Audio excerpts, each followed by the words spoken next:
The world is full of wonders.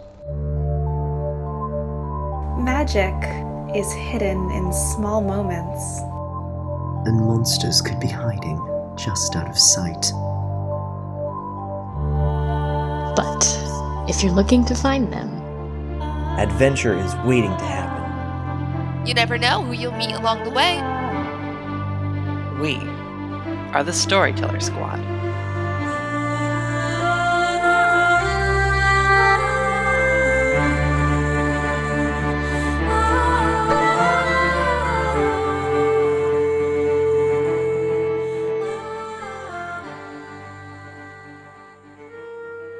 Hello, adventurers! Welcome back to the Storyteller Squad. Thanks for joining us for more Monster of the Week. Before we begin, let's check in with our heroes. Now you see, this is exactly why Batman has a plan for everything. But unfortunately, I'm not Batman. I'm Hugo Rashad. Batman, more like, things are bad, man. That's not my intro. We all just do Batman intros. From the tree she came, and to the tree she returns. I'm Agent Whitaker. I'll save everyone from the audio hell of this, but just imagine a lot of screaming. Just like so much internal and external screaming. I'm Raven Eugenia. Hey, Aidan, make yourself useful. Oh, what, too soon? I'm Damien Edgecrest. So, they say the apple doesn't fall far from the tree, but let's hope we fall far enough from this tree. I'm Felicity Starnbrook.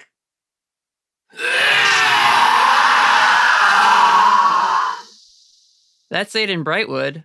Let's have an adventure.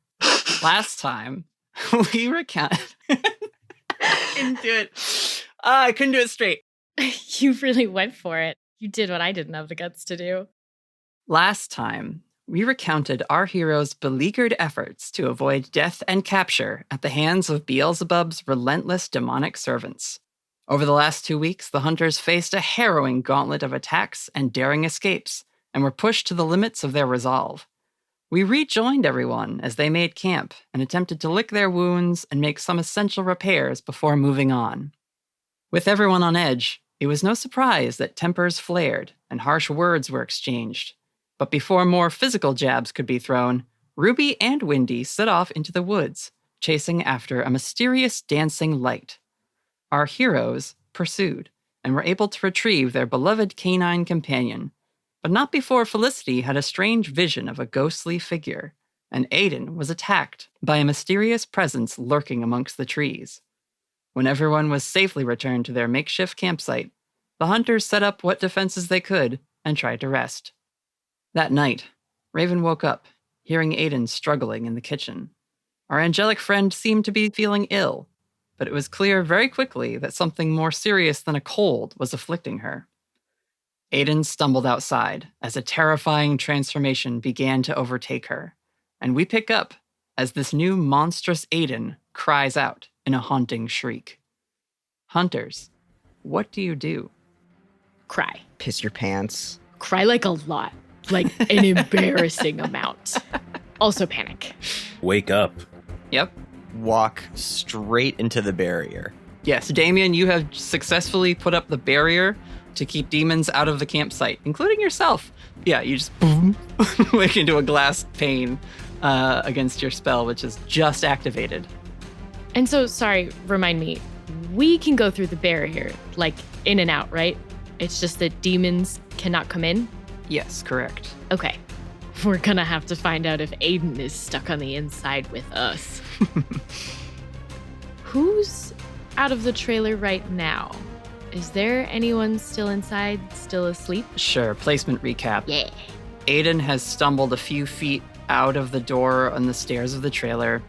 She just turned back, having fully been masked by this bark that's been growing on her, along with twisting branch-like horns and dark leaves sprouting from the branches in her wings.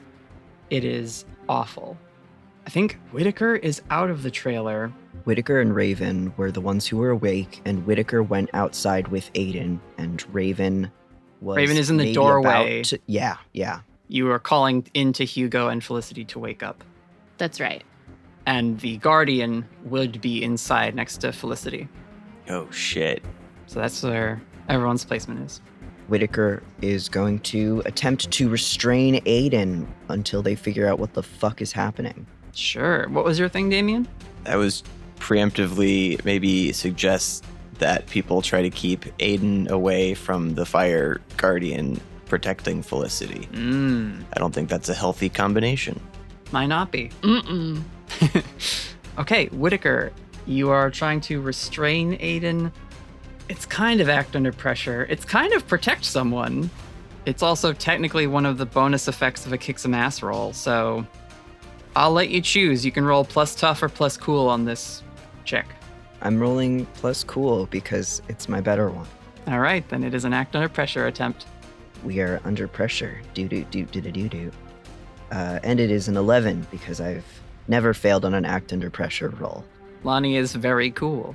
Lonnie is very cool. So I think as soon as she starts screaming, I think he's just going to football tackle her and try to get her to the ground, just stun her a bit. She is monstrous and has her wings out, which are turning black and having branches grow out of them, but she's still a short lady compared to you.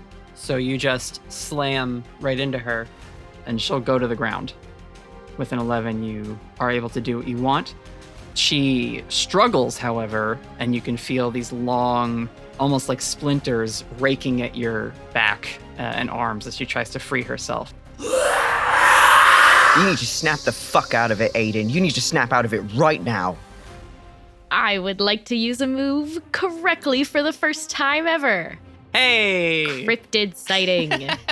I circled it a whole bunch of times on my sheet last session, so I wouldn't forget to do it first. Wonderful. That lets you ask a question.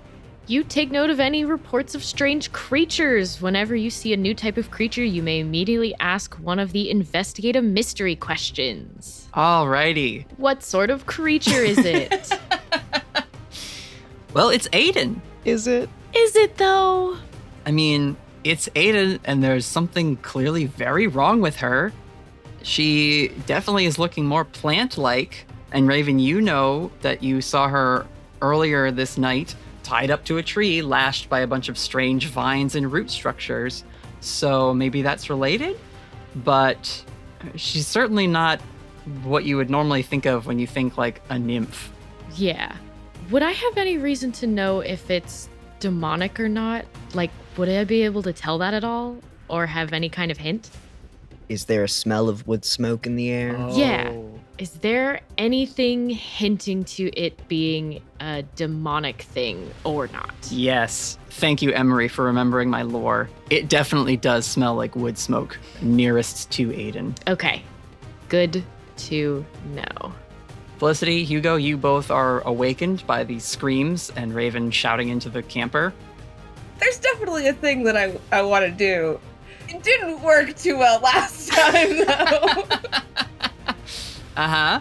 Second and third time's the charm. What do you want to try? I mean, you bolt upright and the Guardian is probably standing in the doorway of like your and Raven's bed area in the trailer and just looks over their shoulder and calmly says, "It is dangerous out there, Felicity."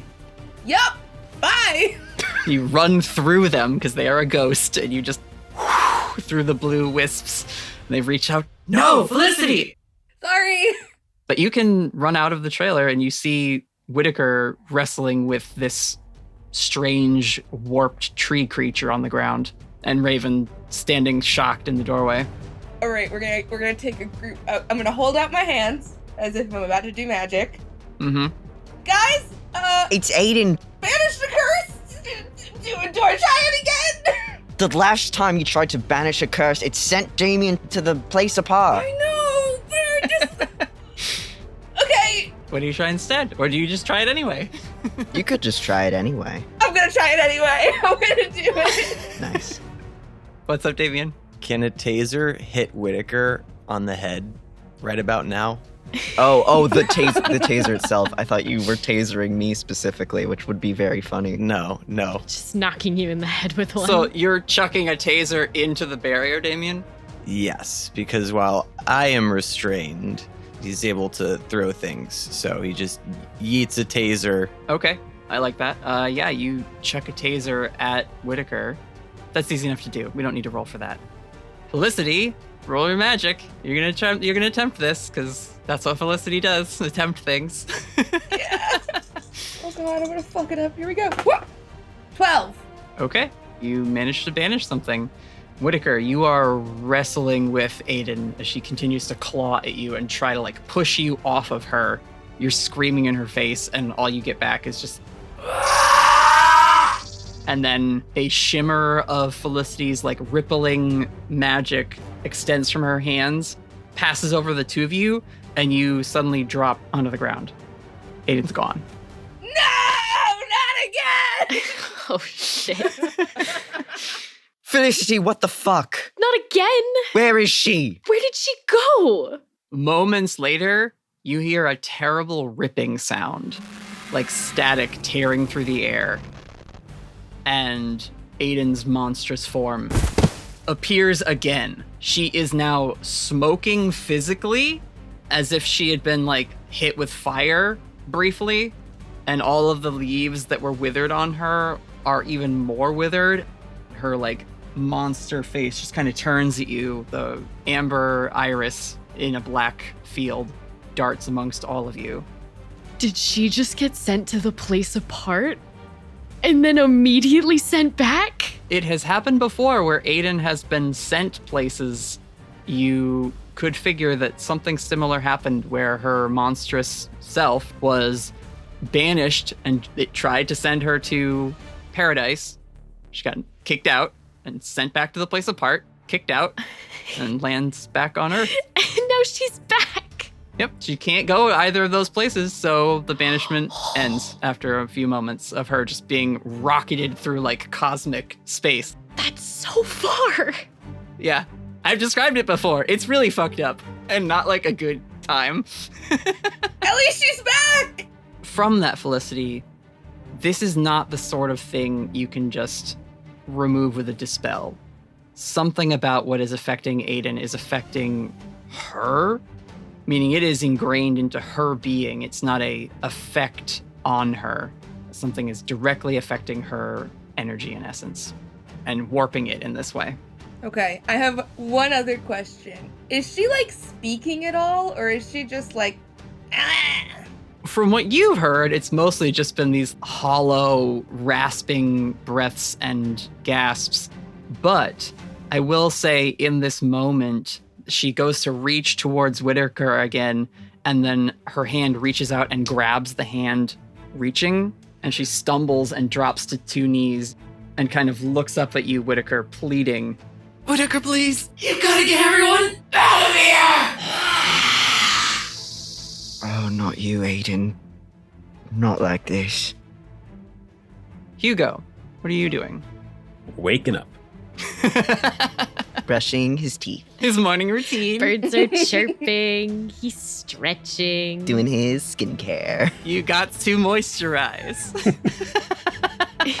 I'm going to assume at this point that because of all the stuff that's been happening in the past few weeks, that if anything happens, everyone literally just bolts up anyway. So Yeah. he's already up and probably rushing over to where Felicity is at the door. Yeah, you can see this figure hunched over on the ground, holding its own hand with the dark wings behind it. What's going on? What's that? It's Aidan. Aidan's been cursed. Something's wrong with her. You all need to get out of here. We have to do something. We have to help her and get her back. All right, Hugo, Felicity, can you restrain her somehow?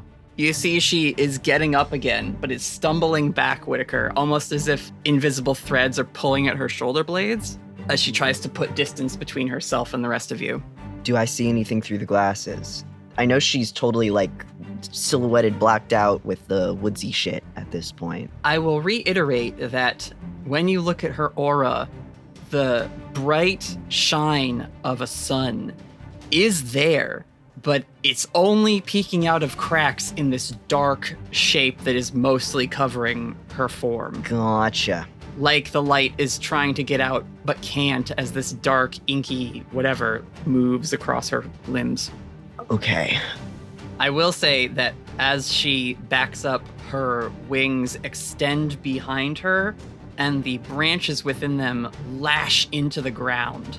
And she kind of rises up into the air. So she's now kind of suspended by her own wings and the sticks and twigs and branches growing out of them.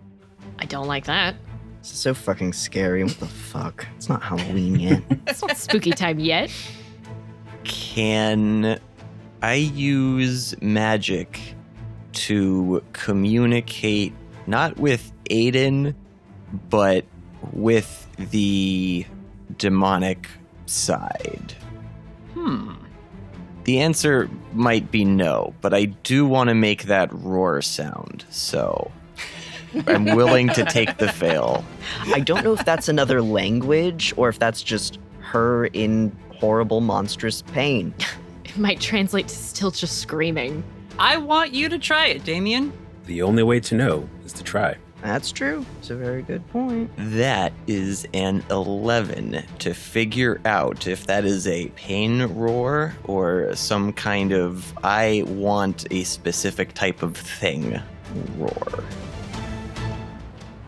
Damien, as she struggles, and again, these like echoing cries emit forth, you hear less of the monster roar, and you just hear Aidan screaming. As if she was being hit with a poker or an electrical shock or something. She is just in the most intense torture you can imagine. But what you hear also, and what eventually becomes more prevalent than her screams or the monstrous roars, is a subtle laugh. Yes. Oh, for fuck's sake. You hear Beelzebub. Damien wouldn't recognize Beelzebub. Some of the other lords he's been yelled at by, so he'd be able to pick that up. But I think he'd recognize that it is a demon lord behind this. So, yeah, he's gonna shout, Aidan's in trouble, there's some demon lord shit there. Get it off. Okay. Does anyone have a solid idea? I was gonna tase Aidan probably, which is not a solid idea, but it's the one Kick I've some got in ass. my hand right now. It's something. Try it. Kick some ass. It's an 11 to kick some ass with the taser, which I think is just like a one harm thing. Cool. But I can get her where I want her, which is not fighting us. Well, you grab the taser from the ground, you fire it at Aidan, the lead sticks into her chest or abdomen somewhere, and you feel the line pulse with that like clicking noise, that like tick, tick, tick, tick, tick, tick. Her form twitches, but very quickly one of her now clawed, bark-covered hands seizes the lead and just tears it out. And the head cranes itself to look at you. Once again, those eyes now kind of glazed over. And rather than her pleading with you again, Whitaker, just another one of the screams. Her wings lift up out of the ground, pulling sod and dirt and everything with them into the air. They flap and beat once towards everyone, and a flash of light fills your visions.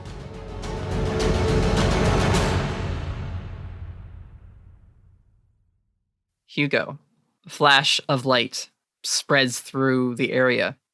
And when it clears, your friends are reacting and responding to the fight. Whitaker runs past you back into the trailer to try and find a weapon. Raven and Felicity start to run out into the campsite. What are you doing? Launching a snowball to the face. Okay, go ahead and roll your combat magic then. 8. You throw a sphere of ice towards Aidan's monstrous form. One of her wings simply comes in front of it and deflects it. The snow breaks apart harmlessly. You gather maybe her armor has not gone away, despite her being in this monstrous shape, and all of her defenses are back to full. She roars at you, and you see branches spring out of the ground, these gnarled, twisted shapes. One of them lances through Raven's leg and pins her to the ground. Another one takes Felicity and knocks her against the trailer. And you see more racing towards you, roots digging through the ground like snakes in water. And you hear a familiar voice in your mind. Mr. Rashad, this situation doesn't look good. Do you have a plan? Not die. Keep people around me from dying. Generally the best plan I have. But how, Hugo Rashad? How will you keep everyone here alive? Well, as much as Aidan is my friend, I'm fairly certain I don't have to hold back on her, so give it all. So you will throw yourself at this celestial, you, a mere man. You ever heard the saying, what's a man to a god or to a king? I have heard all sayings. Then you're probably familiar with the fact that everything can be stopped somehow. I wonder. Hugo, act under pressure. That's a 6. Incredible. You hear he says, Well, I will not allow you to throw away my investment. Hugo, you feel something in the back of your left hand twitch. And from the eye that has made itself part of your whispered tattoos, dark webbing starts to extend and creep up your arm. And as it does, the webbing shapes eventually fill in, meaning just the edge of a web creeps, the rest turning pitch black, down your fingers, up your arm, quickly spreading across your form. You feel like your mind is being shunted into the passenger seat. And Dr. Kabe says ominously, as the webbing starts to creep across the edge of your peripheral vision, Your story is mine to transcribe, Hugo Rashad. And I have notes. and you black out. Felicity, the flash of Aidan's wings hits you, light in your eyes, eventually clears like you got hit with too many camera flashes all at once. And you see your friends rushing around to engage with Aidan to try and restrain her. What do you do? I will help them try to restrain her. I will use magic, and I'm going to trap a specific person, minion, or monster. Amazing. Yeah, roll use magic. Okay. 14. You reach out to try and trap Aidan's form, and the waves of magic shimmer in your hand, and what lances out of your palm, Felicity, is a lightning bolt. It strikes Aidan in the shoulder. Part of the wood that is covering her catches fire. No! And she just starts to scream.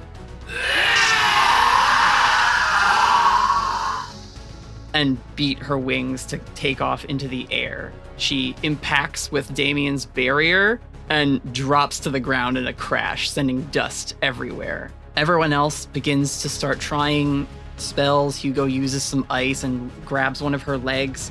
Raven calls to Windy, who fires a few quills into the sleeve of her jacket, which is still hanging on to her. And Whitaker once again tackles her and grabs her around the neck to hold her in place, to try and restrain her until you can figure out what to do next. Something is wrong, though.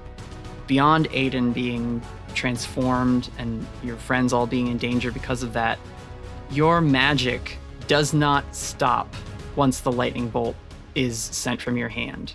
That shimmer that happens nowadays with your magic, where just the energy of matter around you is still rippling and shimmering.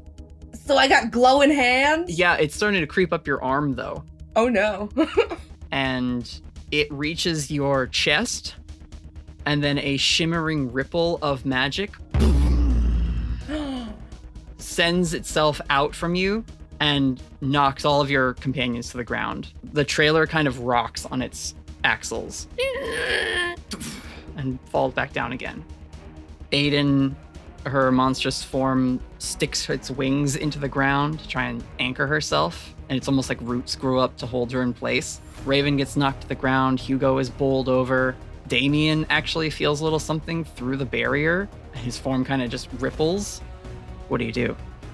Oh, God. Your hair is standing on end. Every little tiny baby hair on your arms is like on pinpricks. Ooh. Am I hurting anybody by being there? By, like, existing in this place? Yes.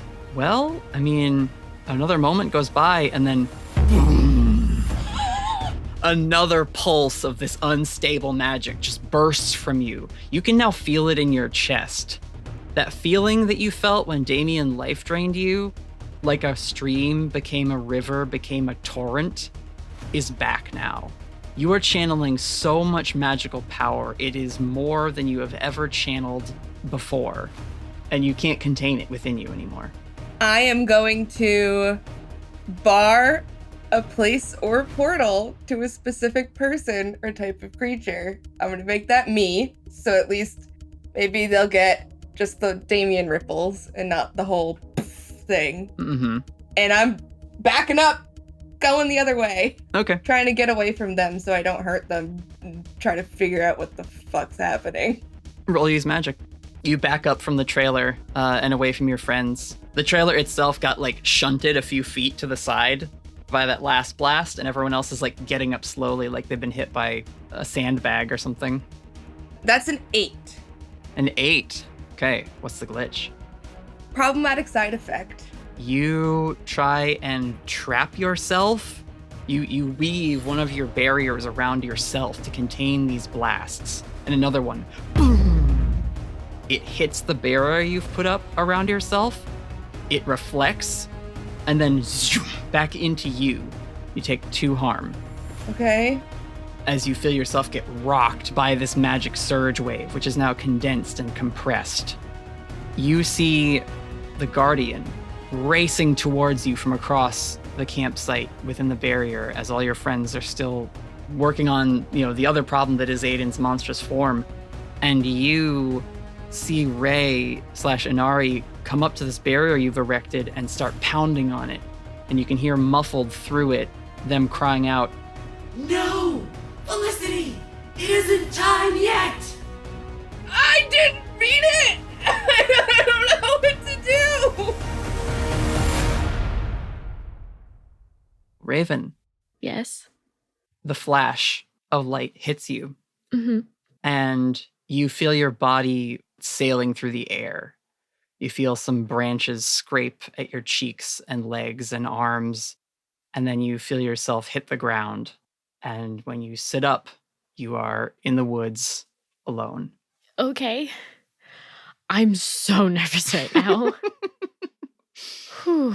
Okay. I'm just in the woods. Is it daytime? It's still nighttime. Okay. I'm in the woods by myself. And I don't see anything around me. Any lights? Windy pads up to you. Oh, okay. That's good. Yep. You kind of hear the sound of something going on a little ways off. She's gonna start heading immediately towards the sound. You then hear a voice say, "Where do you think you're going, Miss Eugenia?" Do I recognize the voice? It sounds like Marissa Ramos. Oh, shit. Do I see her anywhere, or I just heard her voice? If you spin around, she is standing there in the woods. You hear from behind you again. "Think we wouldn't find you?" Fuck. "You left a pretty obvious trail, Eugenia." Tomas steps out from behind a different tree. Okay. So we're doing this again. "I think you'll find we learned from our mistakes. We will not be having a repeat of last time." That's interesting. So you're not gonna trap me in a bubble while my friends are in danger, or... "I don't think we'll need to trap you in a bubble anymore, Miss Eugenia." And why is that? She holds up your deck. Shit. My one weakness.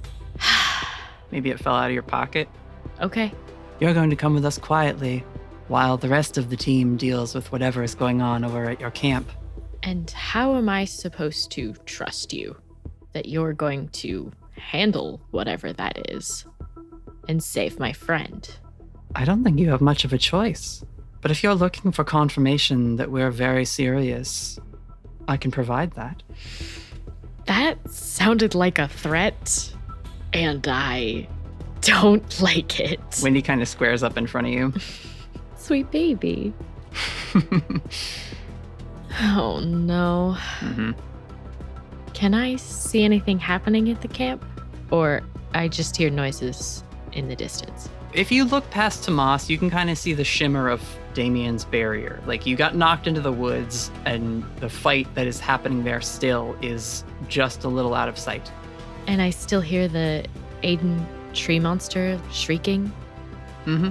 Do I hear anyone else, like, yelling or any indication that other people from the agency are there fighting her? I think you hear other yells, maybe a gunshot or two goes off, maybe the sound of more magic spells activating. I don't like that at all. Oh, shit. What do you do, Raven? Shit. I'm so glad we have a rating and I can say things. Fuck. Yep. Follow the things I thought were happening. This was not any of them. I don't want to go with them. Can I make a break for it? Can I try to run? You could try, yeah. I'm really scared. I don't think it's gonna work. I want to try and run towards the camp. I mean, you've got Windy. Can Windy, like, fire off a wind arrow behind us as I start running to try and blow the two of them back? Yeah, I'm running straight back towards more agents. I don't really know what that's gonna do, but I don't want to leave Aidan. Yeah, you turn and push past Tomas. Windy follows you and goes to draw a quill and fire at the two of them. And Marissa does not look stressed. Oh, they totally predicted that. She just says, "No miraculous comebacks this time, Raven." Oh, shit. And purple fire emits from her fingers and starts to consume your tarot deck. Oh, shit. And Windy is about to let loose their quill, and their form in purple flames just starts to... and they're gone. Fuck. Raven falls to her knees. She's surrendering.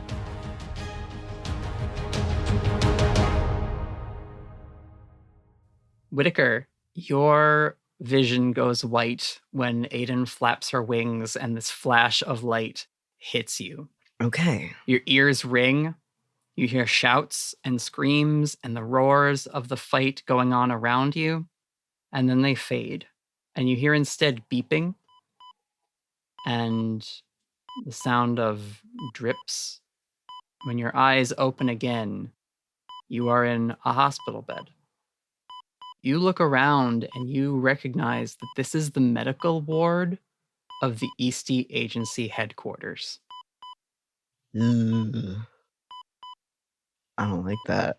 And you can see you are hooked up with an IV in your arm and a heart monitor with your vitals on a machine to the side. And that's right. There's one more sound, and it's the alarm of a red alert. Yikes. All right. Blaring over the intercom in Olivia Eastie's voice. Alert. All agents to your stations. The agency is under attack. All right. Is anyone else in the medical ward? Yes, you see a familiar face running towards you as Ernie Evanston runs up to you. And he says, "Oh my gosh, you're awake! Whitaker! What the fuck am I doing here? Quick, get dressed, we gotta get you out of here!" No, you tell me, what am I doing here? Recovering, but we gotta go. It's an evacuation. Fine, we'll talk on the way. I do the thing that you shouldn't do in movies, but you do rip out anyway. the You IV. rip out the IV. Yes. Yeah. So Ernie brings you some clothes. He has like a suit and everything prepared for you. And he keeps checking the hallway as you get dressed. What's attacking? Why am I here? How did I get here? Agent Eastie's strike team picked you up in the woods in West Virginia. They flew you back a couple days ago. You've been out ever since. Fuck's sake. Where's Aidan? Where's the rest of my team? We didn't see the rest of them. What do you mean? How did you not see that they were there? They said they found you in the wreckage of the trailer and nothing much else. Where's my phone? They might have confiscated it. I mean, give me your phone. Give me your phone. Oh, all right, here. He hands over a cellular device. I call Raven. It goes to her voicemail. Fuck. Ass, tits, shit. The alarm's still blaring. All agents to your stations. The agency is under attack. Ernie looks at you and says, All right, I know you just woke up, but you gotta be ready to go, okay? It's like demons everywhere. They're just ruining the place. Fine. Do you have a gun I could use? I'm not allowed to give you any weapons. You're still technically on administrative leave. Ernie, I don't care. Roll manipulate someone. Yeah. It's a 7. Okay. You have to do something to prove to him you mean it. I grab him by the lapels. Yep. And I say, if you want to get out of here alive, you're going to give me a gun right now. And he tentatively holds up a shaking hand, holding a pistol by the butt of it. Right, of course. Anything you want, Mr. Whitaker. Here you go. And like hands you a firearm. Thank you kindly. Now let's go. And you rush towards the exit, basically. He takes you down a stairwell. Luckily, the medical floor isn't very high in the building.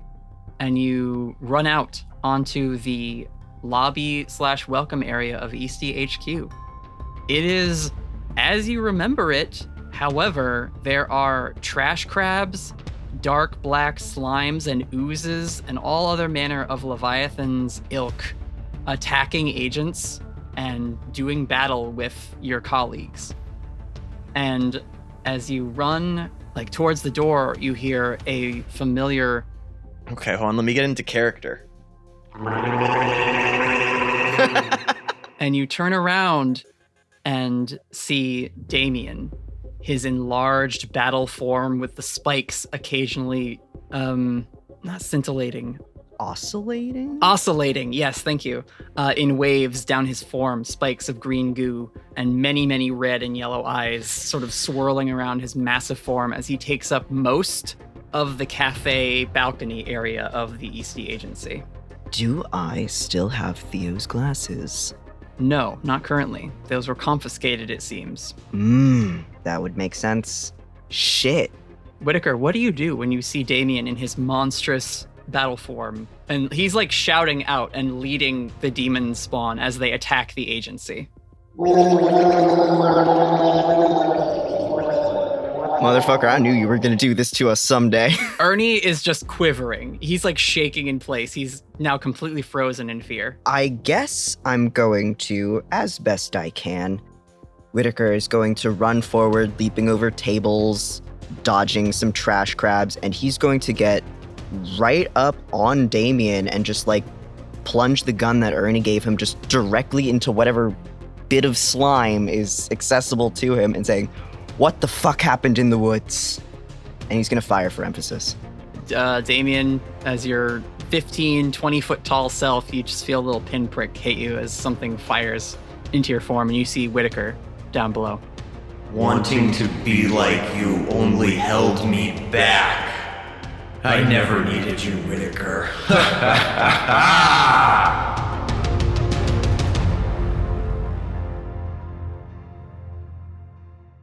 Hugo. Hello. You are on the edge of consciousness after having blacked out. You feel almost as though you are being rushed around as conversations happen, muffled off in your periphery. Your vision is still dark. You get flashes every once in a while. An airport, a bus terminal, a somewhat familiar shop, a dark car, leather seats, a warehouse.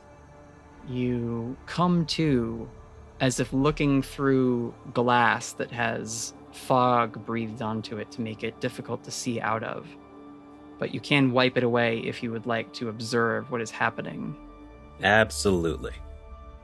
You see a man, rather wiry of build, the shaved head, lots of piercings and tattoos that seem to creep up his neck and down his exposed chest, sitting in an ornate chair that doesn't fit the surroundings of this warehouse. It looks ridiculous and over the top.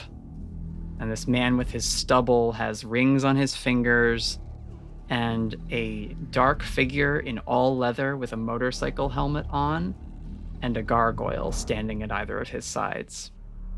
You hear yourself talking. It's your voice speaking, but you are not the one speaking. And if you glance at your hand gestures that you seem to be making, you can see that from that eye on your left hand, that black webbing is still there. It seems to have fully extended and encased you. That makes sense. I know you'd prefer it if things could continue to go unnoticed. Well, so would we. Why not help each other out and get rid of the people trying to keep tabs on everything? A little less surveillance. A smile creeps across his face, and King O glances at the two bodyguards he's brought with him, who kind of shift. You, out of the periphery of your vision, see that Haru and Rhea are standing side by side with you, their faces masked in the dark, covert uniforms of the Whispered. And he says, "You're a strange man, Mr. Rashad. But I like your proposal. We have an accord." And his hand moves forward as if to shake yours. Glad to hear it. And Hugo, you see your own hand reach and clasp King O's hand as that hand morphs into a slimy octopus tentacle, which wraps around your arm and squeezes slightly. Mm-hmm.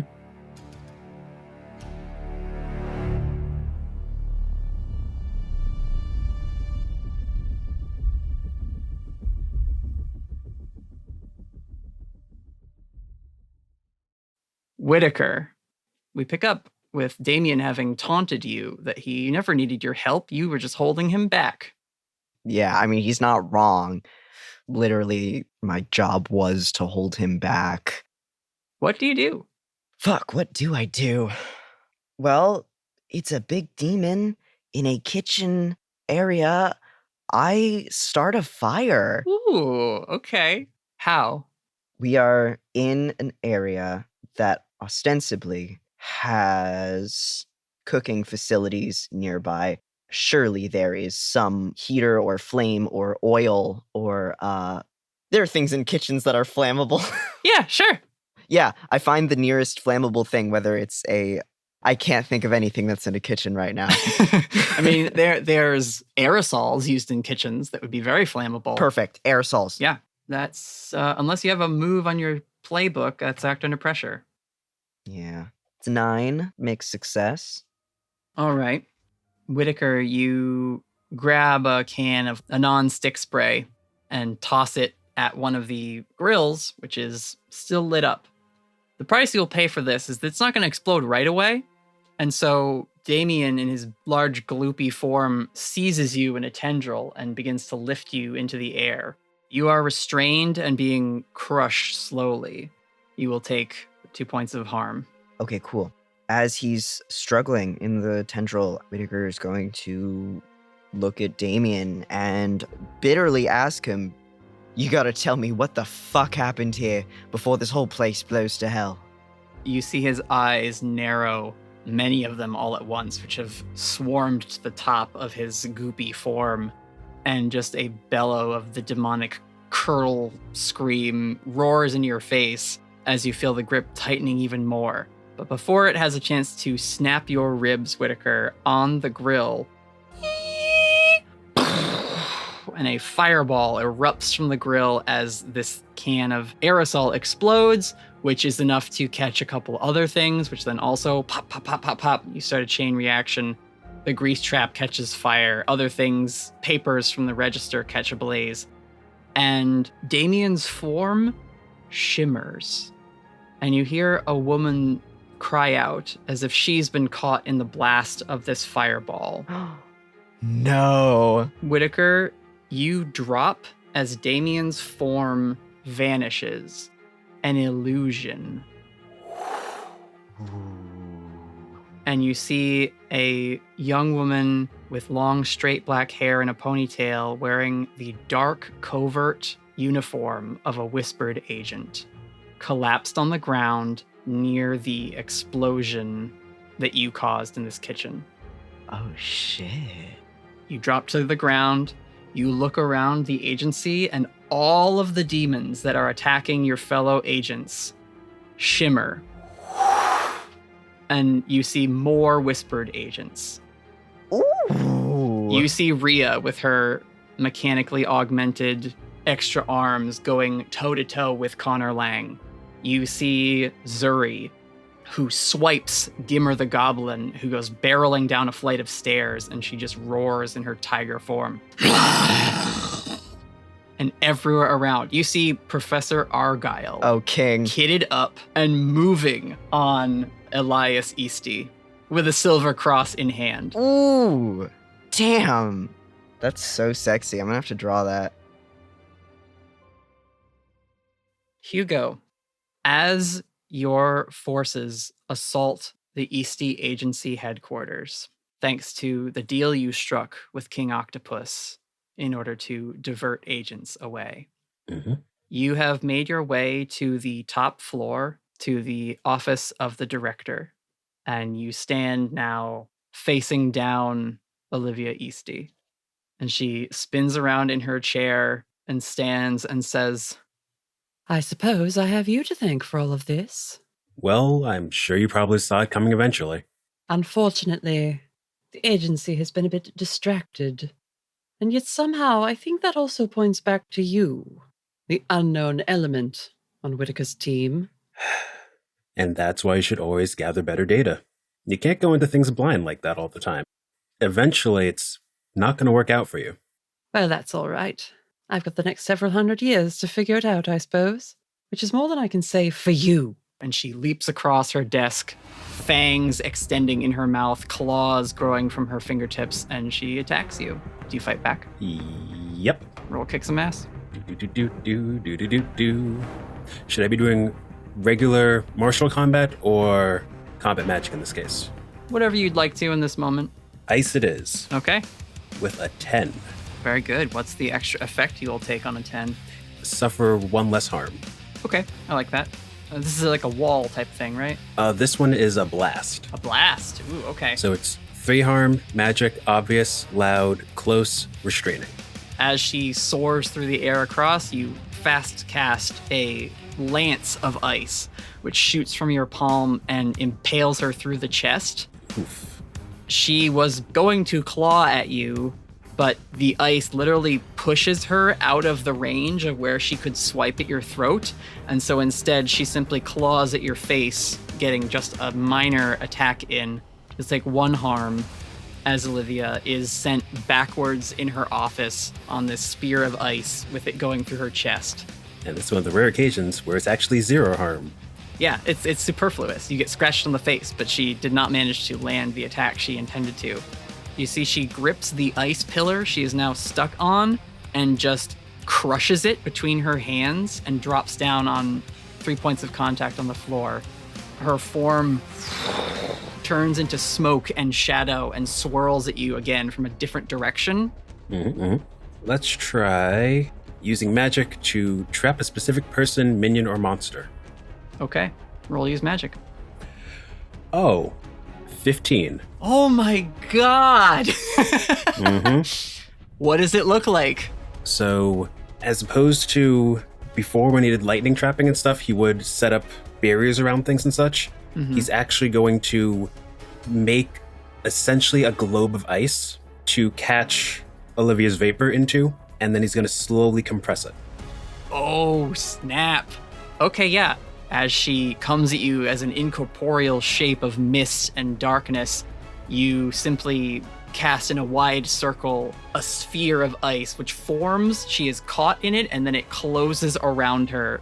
And the ice, you can see her hand wipe across it, like looking through a pane of glass. She is pounding on the inside of this ice cage you've now trapped her in, but I would think he still has his hand extended, and it's just like more frost building up the layers around it.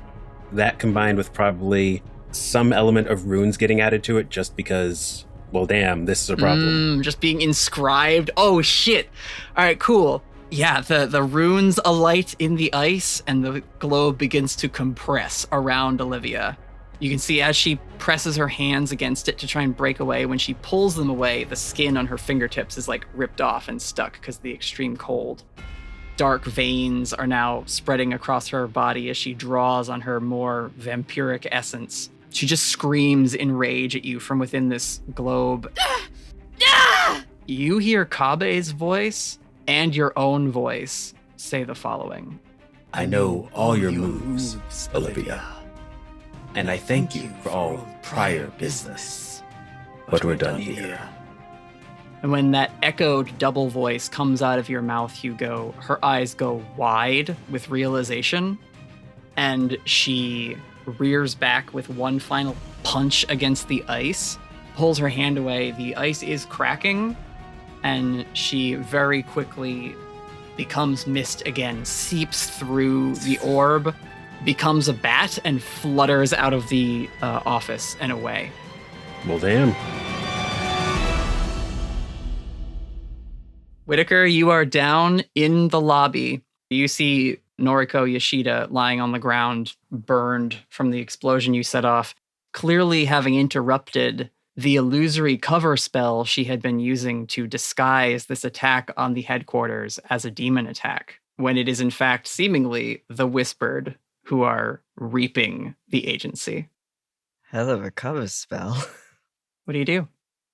Oh, dear God. Oh, man. I want to step out of it on this. This is. Fuck. I need answers. Is what I need right now. Do you want to read a bad situation? I'd love to read a bad situation. I think that makes sense. I can roll with cool. And thank God I did. It's a 10. I get, is it 2 or 3 questions? 3 on a 10. That's 3 for read a bad situation. Yeah. So one of my biggest problems with Monster of the Week for read a bad situation is there's no why. There's no why is this happening. Why? So, Jesus. You can save some holds. You might not want to ask them all immediately. I think that's what I'll have to do. I think we'll start with what's the biggest threat? And I'm not friendly with any of these guys is the problem. No, you're not. The only people you might be friendly with are the agents who are getting their ass kicked. Yeah. What's the biggest threat? What's the most important thing right now, I guess, is the interpretation of that. Sure. You hear Ernie calling out to you, Whitaker, we gotta go! Biggest threat, Ernie Evanston. You see Ernie calling to you for help or to, like, get out of here. And you hear a gunshot go off. And Ernie stops his shouting and looks down his chest as a red spot starts to form and bleed through the suit that he's wearing. Oh, you're joking. He drops forward. And standing behind him, you've seen this woman once before. Carla Hernandez, wearing a long, wide-brimmed dark hat with a veil in front of it, and extending a silver revolver that has many inscriptions and runes along the barrel, and just pulls it back, having performed a kill shot on one of your colleagues. But that is not quite the biggest threat. The biggest threat personally to Whitaker comes flying out of the elevator in bat form, and then human form Olivia stumbles onto the ground, desperately gasping and gripping her chest. Ooh. Her hair disheveled for the first time in ever that you've seen her. Her fangs clearly out, all color gone from her face as dark veins spread up the base of her neck into her cheeks. What do you do? Oh my God, what do I do? You know, Olivia Eastie is, I think, maybe too big to ignore right now. He's going to go over to her into the elevator and lift her up by the shoulder, but not in any way that could be described as kind or supportive. Mm-hmm. I want answers, and I want them now. She chokingly, as she's still clutching at her chest where the ice spike broke through her sternum as it struggles to knit itself back together. Whitaker, you're awake. She looks around as the agency begins to burn. The fire you started catching more of the plants and things that are just sort of there as decoration in the lobby. Her face looks sad for a moment, and then it shifts into rage as she, with a hand that is strong, but not as strong as you might have suspected from her, grips at your wrist. You did this. If you just followed my instructions from the beginning, we would... and she is impaled from behind by a black stick that crackles with a little bit of lightning. And she just looks down at it. No. And disintegrates. And standing at the other end of that Eskrima stick is Hugo Rashad, though nearly unrecognizable to you, as he is now covered in this black webbing that fills in certain portions of his skin and literal clothing that he's wearing, as if portions of him were just cut out of a piece of paper and leading to void behind them. The eye on his left hand, which is not holding the stick but is clearly visible, glows and pulses with a white light. You can see one eye of his is completely white, and he stands there in front of you. How long? How long were you fucking lying to me? Oh, not that long. You gave us everything we needed. Did you really think the elders spared your life because I asked them to? Hugo, you hear yourself saying this from behind that pane where you can't seem to access your consciousness. Son of a bitch. Fucking diabolical.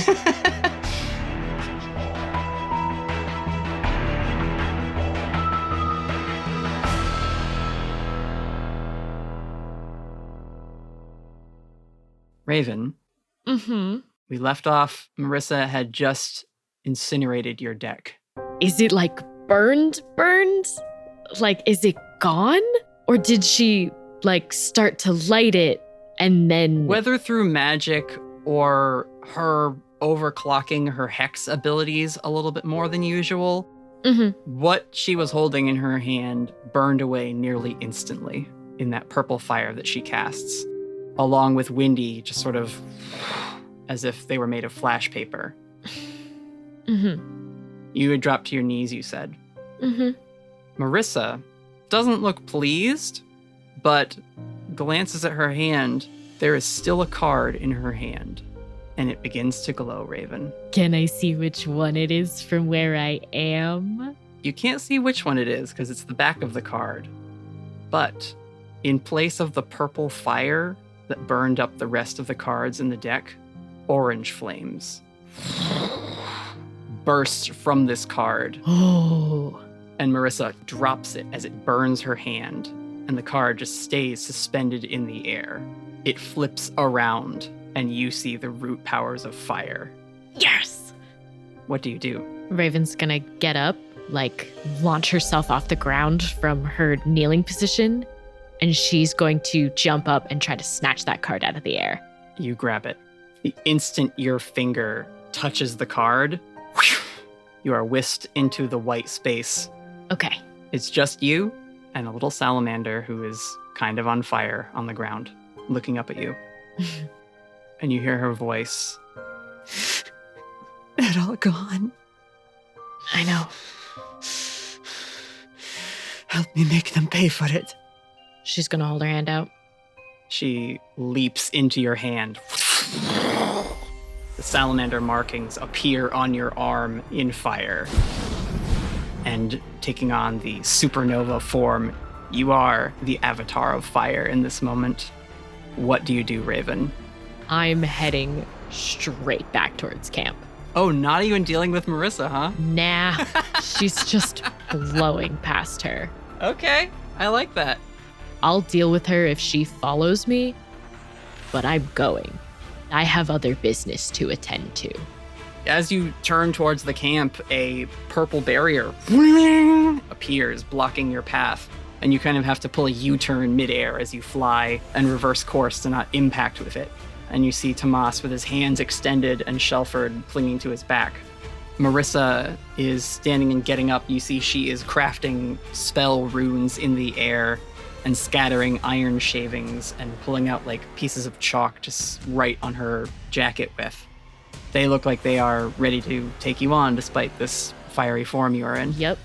Can I want to essentially try to shoot a fireball at both of them.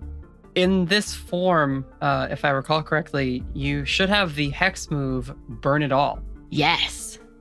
It's an additional weird move. So when you roll use magic, you have that to call on. So if you roll use magic, you'll be able to use one of those moves. Okay, yeah. When you use magic to inflict harm, you can choose to inflict 3 harm area magic obvious or 3 harm ignore armor magic obvious. Perfect. And that is just plus weird, like a regular magic roll? Yep, it's just a use magic roll with a different option you're allowed to pick. Okay. That's a 9. Okay.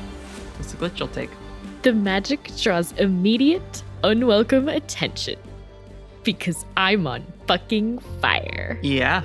All right, let's see. You launch this flame blast at the 2 agents who are caught in it. It disrupts Marissa's casting. Tomas's barrier kind of flickers. I think you hear Marissa call on a comm link. We're about to be overwhelmed. Someone send reinforcements.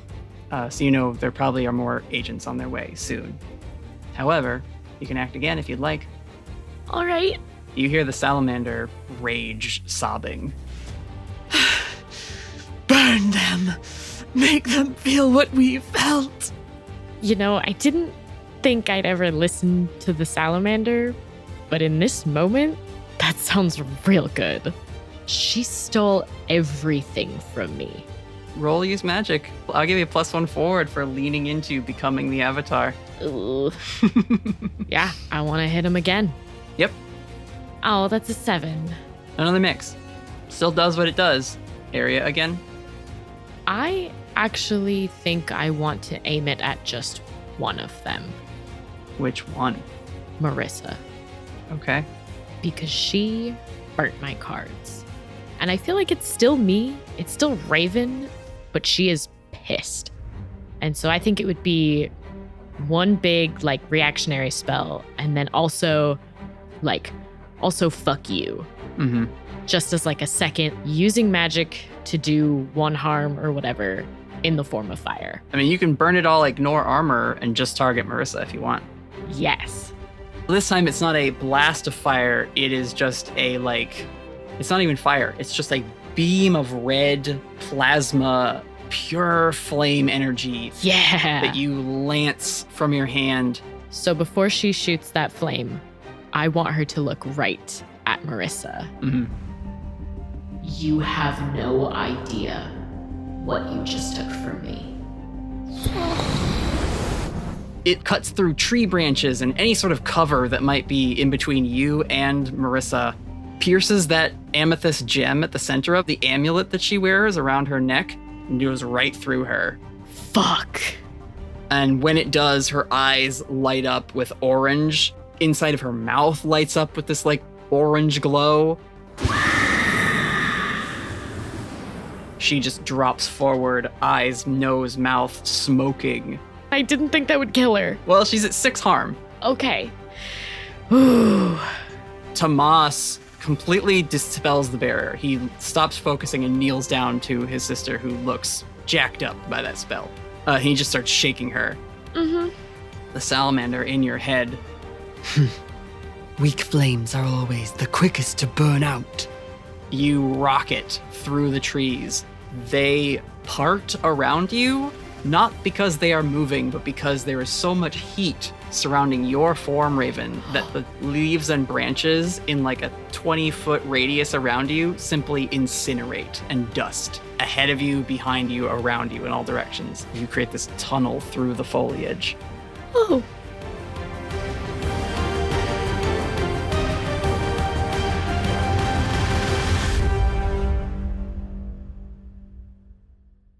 So, Felicity. Whew. Yeah. We pick up with you within the bubble of barrier magic that you've created for yourself, and these pulse waves of this disruption magic bouncing back and forth, and the Guardian pounding on the outside. No! Not now! It's not time! I don't know how to turn it off! Another pulse of magic hits the barrier, bounces back, hits you. You start to feel fuzzy as your body is thrumming with this magical energy. It's almost as if your atoms are starting to be pulled apart on a molecular level by how much energy is being reverberated within this space you've created around yourself. Can I drop the barrier? Yeah, sure. I would not like to die, please. Thank you. Okay, so you drop the barrier. Yes. All right. Barrier dissipates. You're still humming with this energy. The Guardian clasps your hands as much as they can with their ethereal, ghostly hands, and they say, No. This is not how the conduit is supposed to work. I don't even know how I'm supposed to work. I don't know how to turn it off. And I'm gonna start heading the opposite direction of everybody else, just so I don't hit them in a blast again. You get to the edge of Damien's barrier. Another pulse emits from your body. This one goes through everyone. It rips the bark that is growing on Aidan off in certain sections, like a blast of just intense force and wind. Hugo is slammed into the corner of the trailer and goes sprawling into the dirt. Whitaker is knocked through Damien's barrier into a tree, and he slumps to the ground. Windy throws up a shield in front of Raven, but the pulse of magic hits.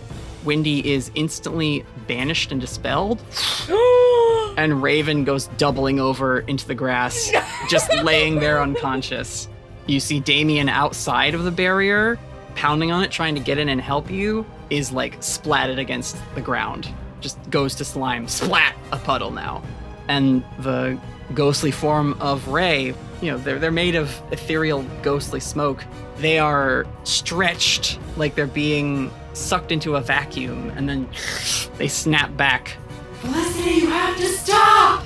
You feel that energy building up, thrumming in your chest again. It's like the atoms within you are experiencing fission, Felicity. You're about to go nuclear. Okay, oh god,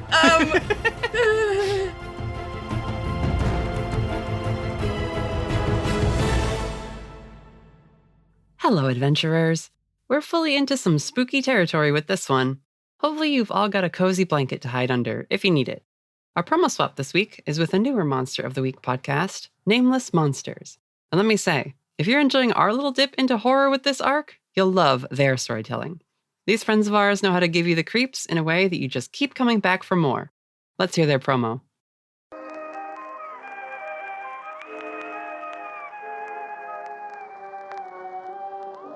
Welcome to Nameless Monsters. We are an actual play podcast playing Monster of the Week this season. Travel to Triple Springs with Brad. This is gonna blow your mind. I don't know if you've ever had s'mores, but if you've never had them with Reese's peanut butter cups, then you never really had s'mores, right? You know what I'm saying?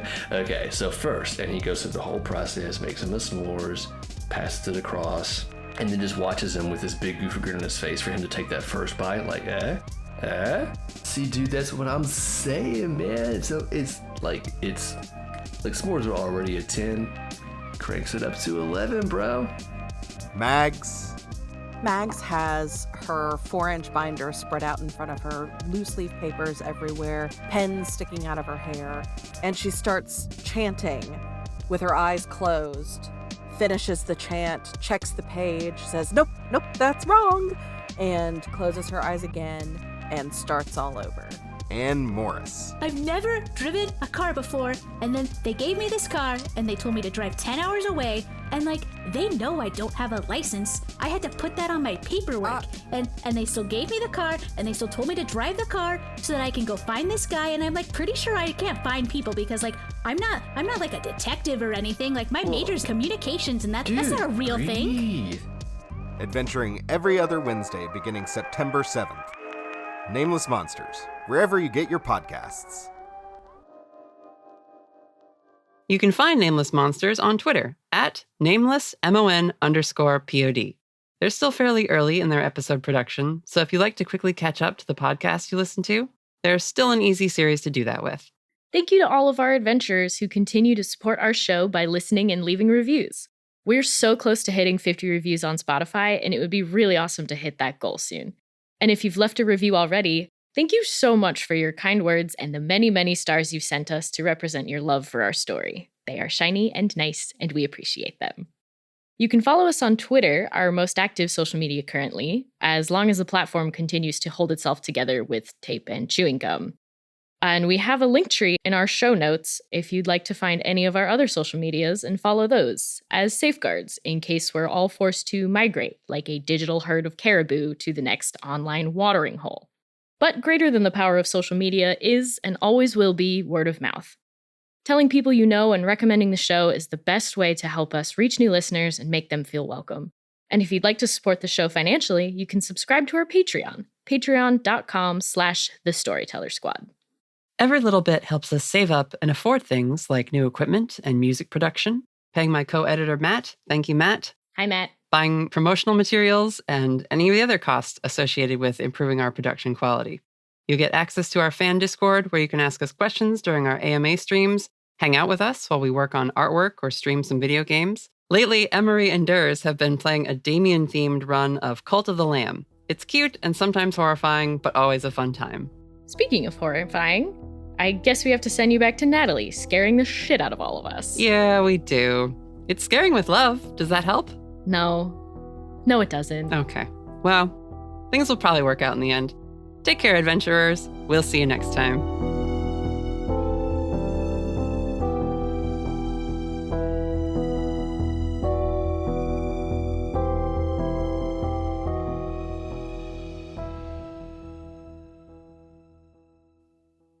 Felicity, what do you do? Oh God, I can't think of anything else to do. I just, except for like focus really hard and try to use my magic and do something beyond human limitations or whatever. Act under pressure. Okay. 11. Okay. You feel a light building within you, threatening to just atomize your form with this magic. It's so much magic. You've never felt this much energy coursing through you before. And it's like you're cracking because of the excess. You see your friends all laying unconscious, having been knocked away and knocked unconscious by these continuous pulses of magic that continue to get faster and faster and faster. Sorry, guys. Almost like a speaker. You know the vibrations a speaker puts out? It's as if someone has cranked the beats per minute on a speaker up so much so that it's just like... and just sending out these pulses, one after another, after another, after another. You can see the forest around you is being ripped into the air and split apart and destroyed. As awful as this is, I'm pretty cool right now. Yeah, there is a crater forming in the ground under you as you kind of lift into the air. You see the trailer being ripped apart as the metal peels back and is blown away like dry leaves. And you focus and you try to figure out a way to stop this, and you don't think there is going to be a way to stop this, Felicity. Who is the last person you want to see before this happens? Mira. She appears in front of you. Mira! Felicity Starnbrook? No formalities, no hello. I'm gonna explode. I'm about to blow. Her face gets very serious right away. And she looks past you, she looks around, and she kind of just... Okay, well, I'm glad you called for me. This is not great. Do something, please. She looks at you with a very calm smile on her face. You don't have to worry. I'm very good at this. She leans in and gives you a kiss. Aww. Felicity, your eyes shoot open. You are on the ground. And Mira is leaning over you. She's holding you gently, giving you a kiss. And green firefly lights are swirling around the two of you. And you get your bearings, you look around. You see Aidan, covered again by all the bark, and up in the air with her wings flapping. And every time her wings flap, gray motes of dust and light fly out of her wings. And it drifts through the air within the dome, spiraling now because of the air currents that are being created by her wings flapping. Occasionally, she cries out. Still that horrible scream. You can see on the ground around you, Felicity, Raven, Whitaker, Hugo, unconscious and covered in this dust. They definitely seem to have breathed some of it in. And Mira is dusting off your clothes to get it off of you. And she says, "That's a lot better, isn't it? Looks like your friend's in trouble. We better come up with something to do about it." We were trying! And then I started exploding. So... And she laughs and she says, Felicity, that wasn't real. What? She pinches some of the dust on the ground. You were never exploding. I heard you call my name and you were lying here on the ground covered in this stuff. That was a lie. Everyone else looks in the same spot as I remember, or are they all just around me?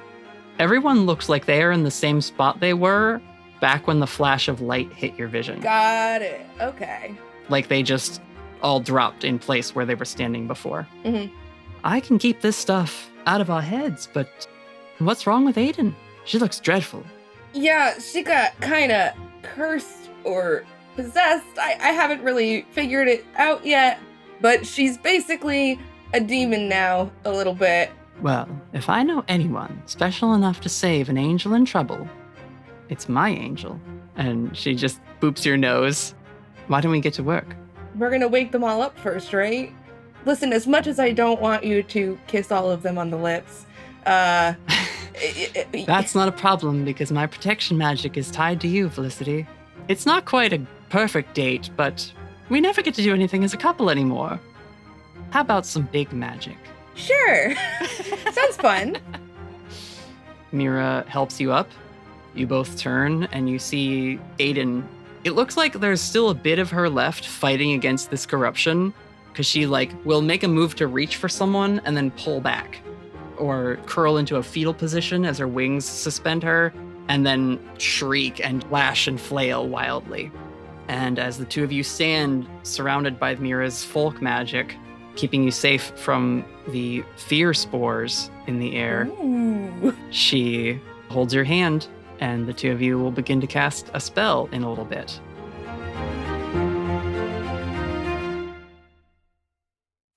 Damien. Hi. Welcome back. When Aidan flapped her wings, I have described a flash of light emitting from her. That is not what you see. When her wings flap, a spray of what looks like dust emits from amongst the feathers and branches. It sweeps forward within the barrier you've erected around the campsite, and it hits all of your friends inside. They all immediately pass out and drop to the ground as if they've been gassed. And Aidan, within the barrier, her wings plant into the ground, and she begins to rise up, and more branches start to extend from her. She is fighting herself physically and seems to be trying to restrain her movements, but failing, as she starts to resemble a horrible nightmare tree that is growing out of an angel. You cannot get inside the barrier. It will last for a certain amount of time because you do good work when you cast this protection spell. Unfortunately, you're outside. Is the whole of the truck and the trailer inside of the barrier? Yes. From the woods, you hear a little chirping sing-song sound and like a... And if you glance to the woods, you see a faintly glowing, dancing ball of light that seems to be approaching the campsite. Oh, I don't like any of this. They are covered in dust. Yes. How far away are they? Should I try to get a quick lasso effect and rope one out? Oh, you want to use rope? Yes. To make a lasso and try to grab a leg or an arm and grab someone and pull them to safety. Okay. And by safety, I mean to me. Right. Act under pressure. This is kind of an accuracy check. Fuck, I needed this one. What'd you get? 5. Cool. I love this. So you throw a rope through the barrier. Have you ever used a lasso, Durs, in real life? Nope. You generally need to use it on a moving target. It is very difficult to just toss a length of rope around something that is motionless and still and then have it cinch up and pull towards you. It's trying to play the claw game with wet pasta. Yes, exactly. So you feel your lasso latch onto something and begin pulling it towards you. You feel resistance on the line. You're like, oh, I got someone. All right, hell yeah. Because it's dark, right? There's not a lot of light. And what you pull out of the barrier is one of the chairs that you guys had set up around the campfire. And as you pull that chair out and go, shit, I missed, you hear the boughs of the trees begin to creak and bend as there's rustling in the foliage. And you are a slime, so it's difficult to say that you might know what having the hairs on the back of your neck stand up feels like, but something akin to that shivers through your slime body. And you turn around and see, emerging from the forest, a 10-foot tall, skeletally frail figure with a round mask covering its face, leaving only 2 eye holes that emit the same soft, glowing, yellowy green light that was dancing in the woods. The whole head is surrounded by this large, spade-shaped collar, seeming to be made of these dry, paper-thin leaves. You know when leaves get so old from like a fall ago and you find them and they're like paper-thin, almost transparent?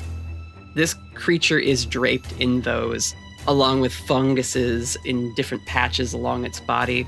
The body is dark and wiry, but there are these small cracks running along it that they look like veins in tree bark, and they're also emitting that same sickly green light. It has these long, spindly arms and sinister stretched fingers and claws on 2 hands. From its back, thorny vines shoot out of its spine and just suspend it, and it sort of moves in a very swaying, creaking, plant puppet type of motion. The Flatwoods monster emerges from the tree line, and that same whispering, echoey, chirping sound calls forth from its body, and it seems to float and hover in the air wrapped in this dress of tattered foliage. And as it approaches your barrier, vines and roots spring up from the ground and lash at the surface of this protective dome you've erected as it attempts to break through and reach the people inside. Why don't you read a bad situation? Yeah, that seems like a good place to call for that kind of roll. Rip. Natalie, that is a 2. Great. It's fair to say you're pretty panicked, yeah? Yes, I am at max level of panic, and ideas are 0. Damien, there is something about this creature. It is just an instinctual feeling you get when the Flatwoods monster emerges from the trees. You don't have Whitaker's glasses, so you can't see the light trying to peek out from behind that black shrouded shape. But there's always been something about being around Aidan that made you feel a certain way, especially ever since you got the spark, where becoming a demon lord nearly put you on an even playing field with her. And you feel that same primal sort of challenge in the air as the Flatwoods extends itself from the forest and begins lashing at your magic, aggressively trying to tear down the thing you worked so hard to erect to protect your friends. And as a demon lord, you feel almost compelled to strike back. This Flatwoods creature making the same sound of just, I'm suffering, screaming, or is this seeming like there is a communication or any sort of words happening there? A different voice, but a similar scream of pain, and BL's voice. Yes, it's so close. Definitely a little more direction, but also that same wail of pain. Your whole nature and essence are quivering to engage this thing, almost like it's what you were made for. I think it was fun when Felicity banished Aidan, so I think Damien is going to try to banish the Flatwoods. Roll use magic. Try to get at least one problem off the table. 12, and it's advanced. Okay. Damien, you begin to charge up a spell. A spell you know will work. This thing's not paying attention to you. It's paying attention to your barrier. And you get ready to launch this at the Flatwoods. The roots are now trying to dig and scrape. Luckily, your barrier extends into the earth, and so they are being turned and repelled back even there. Charge at my Kamehameha wave a little bit. You launch this pulse of energy, intending to send this creature back from where it came, and a blue fireball shoots out of the barrier and dispels your magic. The Guardian emerges from the barrier and flies over to you. You mustn't engage!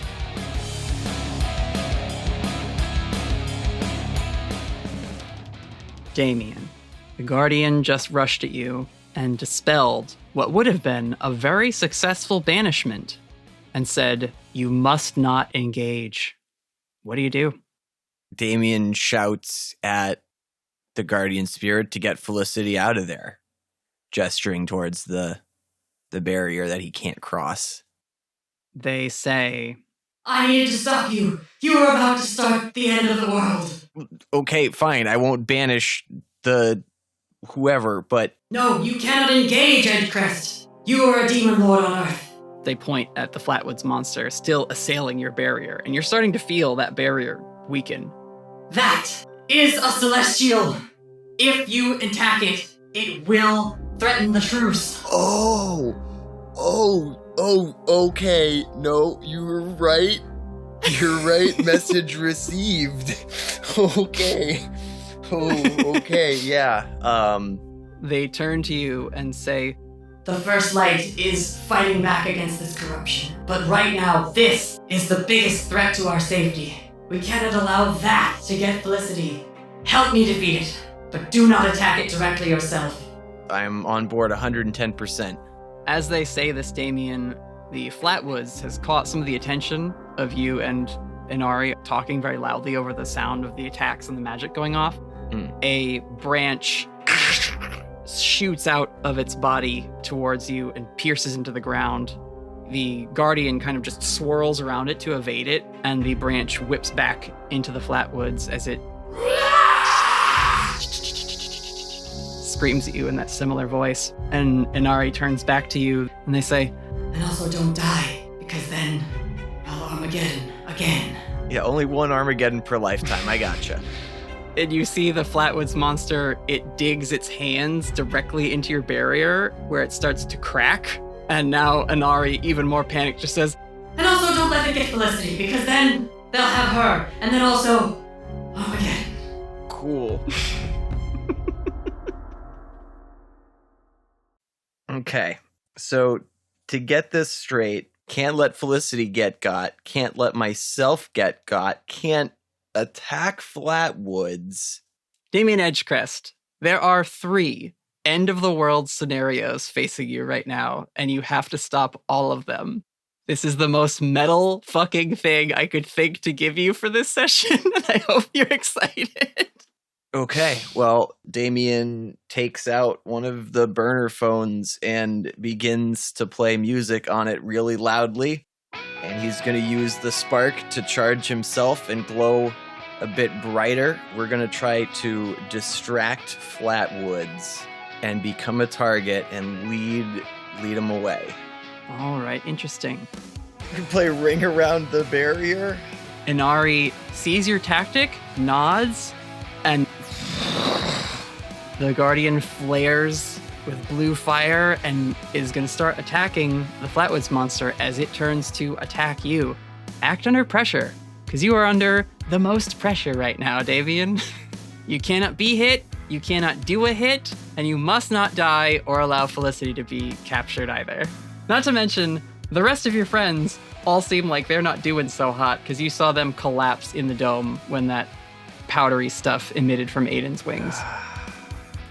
So, I do have luck points available. because I don't think Ray has helping +2. They do not. Did you get a 5? I did. I did get a nice total of 5. Okay. Well, yeah, I mean, it's just Armageddon. Like, if you don't spend the luck point. Well, I mean, at least spending the luck point makes it look cool. Yep. So we dodge, and I'm thinking cheetahs and gazelles for fast animals. I like the idea of you just in your demon form, making yourself like a very attractive target to something which, while it is corrupted, is at its core still a celestial. Oh, hell yeah. Yeah, well, beast mode. So you make yourself a big target and start to lead Flatwoods away from the barrier where it had been nearly about to break through. So your spell, I will say, is maintained since you're burning luck to act in this tense and dangerous situation. Also, you and Ray will work very well in tandem now that you're following the Guardian's prophecy. It's advice, but coming from them, it's like, oh, damn. So every time Flatwood sends a vine to lash at you or attack you, or the grass and plants start to come for you, blue fire consumes and disintegrates those portions of plant life. Inari is protecting you every round from these attacks that shoot out. I will also say that from within the barrier, you start to feel pressure on your spell, and you see Aidan, the branches growing out of her body are starting to pierce the top of the barrier and grow and try to break out of it. Why don't you roll use magic to reinforce your spell? Because that's risky and I could fail that roll. That's why, Natalie. I know that's why, but could you please? I will take an 8. Okay. Problematic side effect, though.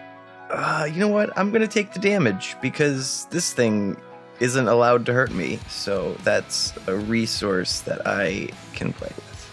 Okay, yeah. You feel yourself need to pull on your essence in order to reinforce the spell.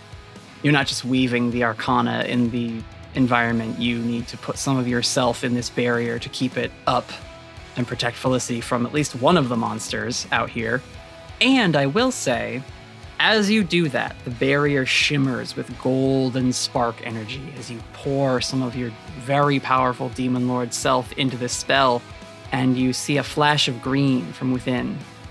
And Mira is in the barrier.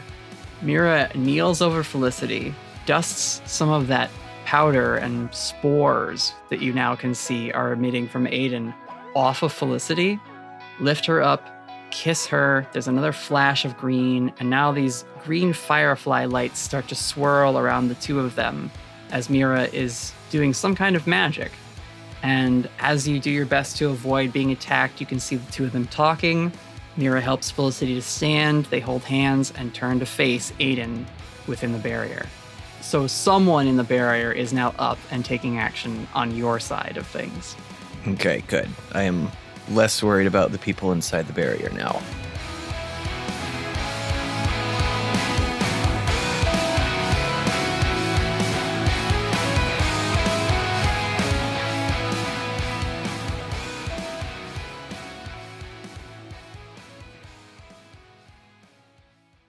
Whitaker, Hugo, you pick up in the agency.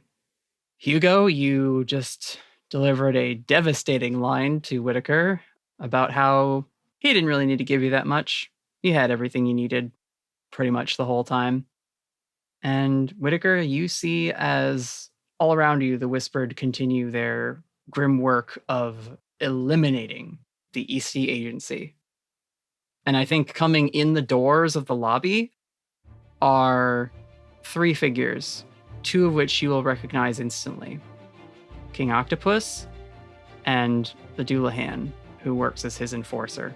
And a 3rd figure who you maybe know about just from having been an agent in Portland for a while, but Mason Wright, the gargoyle, is here as one of Kingo's other muscle reinforcements.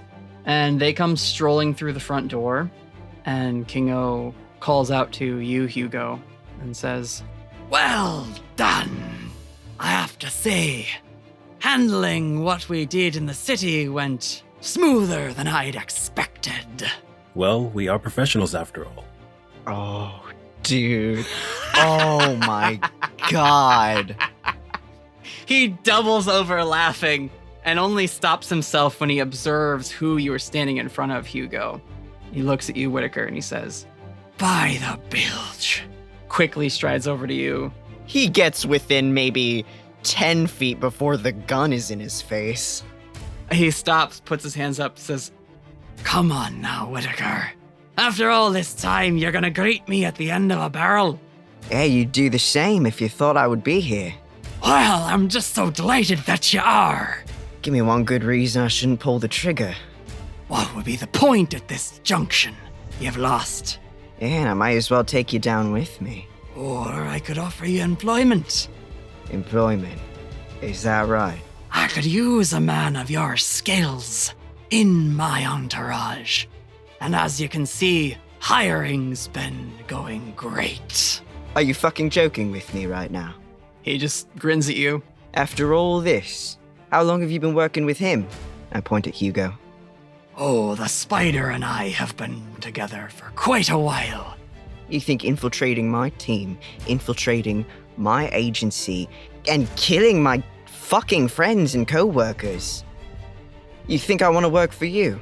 Well, it's that, or you'll be talking to old Davy Jones in the morning. Fine, and you'll be there right beside me. The Doulahan begins to have smoke pour out of their collar. Hugo's Eskrima sticks begin to crackle with lightning. And the gargoyle cracks their knuckles that sounds like granite on granite. King O says, "Well, Whitaker, if you're gonna take the shot." And rocketing in from above you, Whitaker, through the ceiling of the Eastie Agency HQ lobby, through the sky-lit glass ceiling, and landing like a comet amongst everyone here, is Felicity. Huh. Is that right? Hey, time to go. Felicity, you are pulsing with that radiating magic, and as soon as you land and look up around you, boom, a burst of magic explodes from Felicity and knocks every single person here back, Whitaker. Mason Wright is simply shattered. He just breaks apart.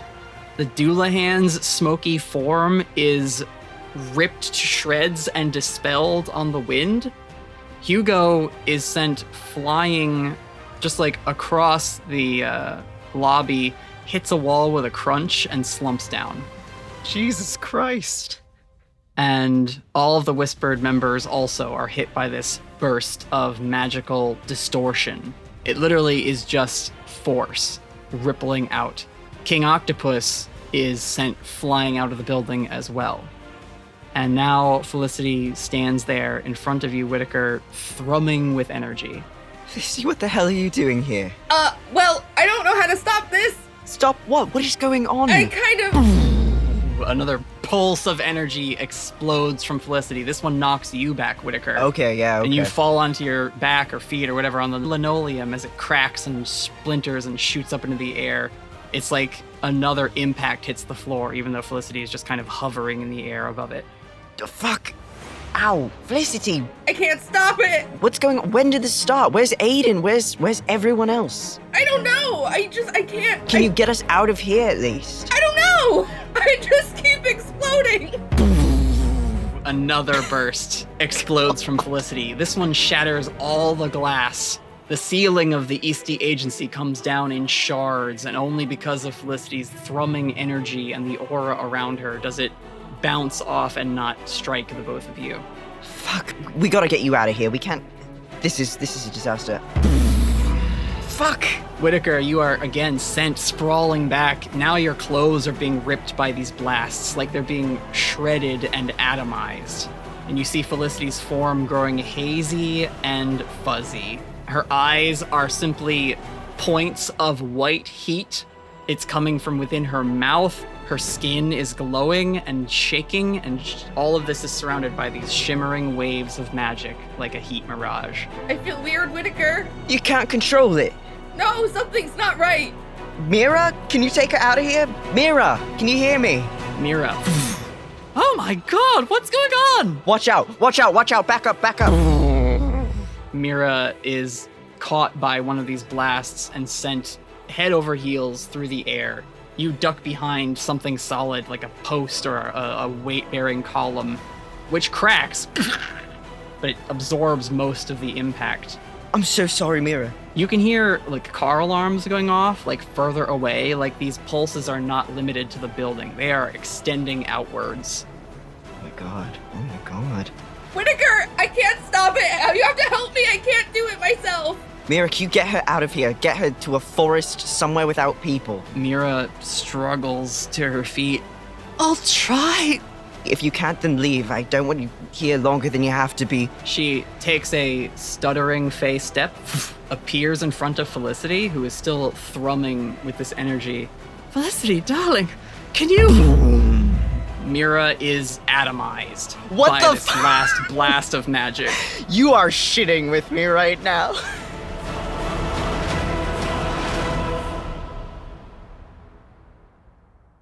Hugo, you are blasted by Felicity arriving and sending this wave of force out against everyone present. And you come to consciousness, although it probably isn't consciousness because you are just surrounded by a void. You are yourself illuminated, impossibly, because there is no light source, but you can see your hands in front of you. They are not covered by the dark spiderweb markings. And when you say, make a fist, your hand responds to you. And at least in this space, you seem to have control of your actions and body. This is a problem.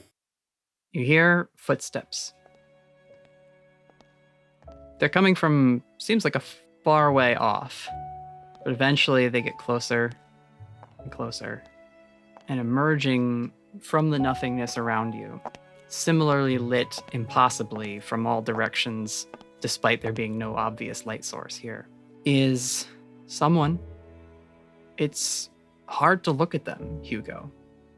They have curly red hair in waves that sort of cascades down their back, and they're wearing a jean vest, but their face is static and visual distortion like a migraine.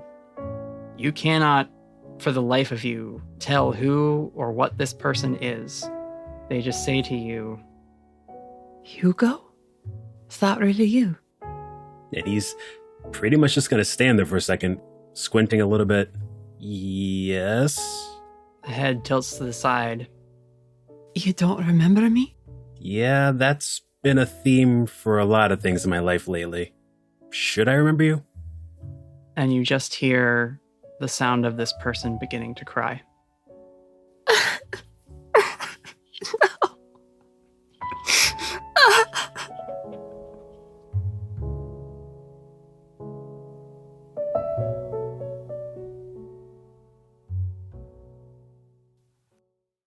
Raven, you see now the barrier inside, your friends fighting against Aidan, who is now more monstrous and overgrown and tree-like than when you were knocked away. And outside the barrier, you see a creature with a spade-shaped hood, a mask of similar bark with two glowing yellow eyes, thin, frail body suspended on vines. And Raven, being a cryptid, knowledgeable person, do you want to ask a question? I do. Can I ask what is being concealed here? Because I need to understand what's happening here. Sure. And how these things are related. Okay, yeah. It's a flatwoods monster. I figured. That is wailing on That's why the barrier. I didn't want to ask, like, what sort of creature is it? Yep, no, fair enough for you to use your question on something a little more in depth. So, what's being concealed here with the eyes of the salamander able to pierce through things as you are now fully fused with this spirit? You see Damien and Ray trying to stop the Flatwoods from breaking through the barrier. You see Aidan, and your vision almost flips between like heat vision and normal vision, with the heat vision being auras. Mm-hmm. And you can see Aidan's aura fully glowing but concealed by the blackness, and the Flatwoods monster with the exact same type of aura. And you can put together very quickly, Raven, that is a different celestial who has been afflicted the same way your friend was. But it looks like my friends are trying to stop the Flatwoods monster from getting through the barrier? Yes. However, you hear the salamander in your mind, and she says, That corruption will spread and cover the world in darkness. We have to save the people inside. How do we stop it? We cannot allow it. We have to burn it all. You fly as a firestorm of emotion. There's rage, there is grief, there is worry. But overall, there is the fiery intensity of the salamander spirit. I need you to roll weird. Ugh. It's a mix. You fly towards the barrier. You see Damien and Ray doing their best to fend off the Flatwoods monster, and you form another fire blast in your hand and send it arcing towards this creature. The fire hits it, seems to really affect its plant-like makeup. Mm-hmm. And it catches fire and collapses to the ground, twitching and burning. Oh, shit. As the flames dance and lick around its form, turning it to ash. That's not what I wanted to do. That's what the salamander wanted to do. Mm-hmm. I didn't win that one, did I? Nope. Okay. The barrier that Damien has been holding shatters from inside as dark black wings, interwoven with branches and dead leaves, crash through it, and you hear Aidan's monstrous shriek as well. All of your friends look like they are in rough shape. Mm-hmm. You can see Lincoln Allstaff is bloody and on the ground nearby. You see what looks like maybe the remains of Elias Easty just laying in front of Felicity. And you see Whitaker being held by the throat as Aidan looks like she is about to snap his neck. Can I shoot a fire blast at Aidan? Yes, you can. Roll plus weird. I don't know if it makes a difference, but I want to aim for the arm that is holding up Whitaker. I don't want to do the area of effect one. I just want to hurt that hand that's holding him up so that she will drop him. Mm-hmm. We will see what the dice decide. That's an 8. I am trying to burn it. You are. I'm doing what the salamander wants. I'm just trying to be specific about it. You made the right choice, Raven. You call on a massive gout of flame and hurl it towards where Whitaker is being held aloft by Aidan's monstrous hand. Shit. The fire catches her hand and her arm. It is such a large blast that it engulfs her entire form. You manage to keep Whitaker from being caught in the blast as well, but Aidan is swallowed and burns like a lit match, or maybe dry leaves. Raven's screaming no as she does it. All of her being is screaming out to warn everyone, and also in fear and, oh God, what have I done? She's so scared. Your fire, which you have made ignore armor. Oh, did I? Well, yeah, you said you didn't want to do the area tag, so ignore armor is the only other one. I'm sorry, am I only doing burn it all? Yeah, at this point, that's what your magic's doing. Okay, I thought I was specifying the difference between burn it all and a normal magic attack. Oh, yeah, no, the salamander is in the driver's seat. Okay. Whatever this corruption is making her very susceptible to flames. Your hand forms a fist, and the fire intensifies on her form. as the tattoo lights on your arm, and you hear in your mind, "We cannot allow that corruption to spread. Finish it!"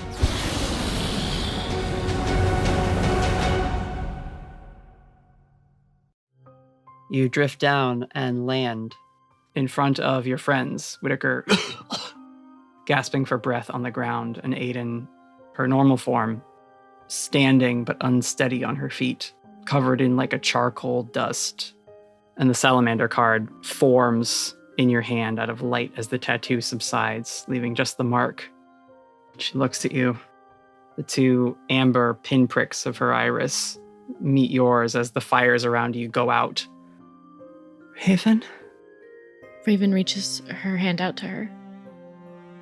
And she disintegrates into dust. Shit! Raven falls down on her knees again. She lands on her knees and is just face down on the ground, screaming. Not even words, just wailing in despair. Aidan!